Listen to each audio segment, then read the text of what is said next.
These are the top 3 secrets that I personally follow to increase my revenue as a freelancer. Number 1, build your online presence. What I mean by this is try to be online most of the time, especially if you're a beginner, so that you can reply sooner to any of the inquiries that you get from any of your clients, which will eventually increase the conversion rate of a normal client to a long-term client.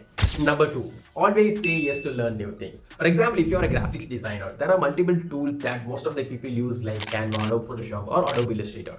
So if you are going to be a versatile designer, the probability of getting more sales and probability of giving more services to your clients is going to be increased, and thereby you can increase your revenue.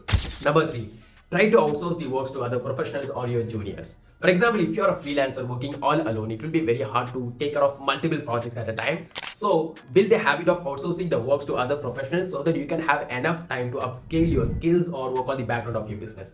So if you learned something in this particular video, consider following me for more such interesting contents.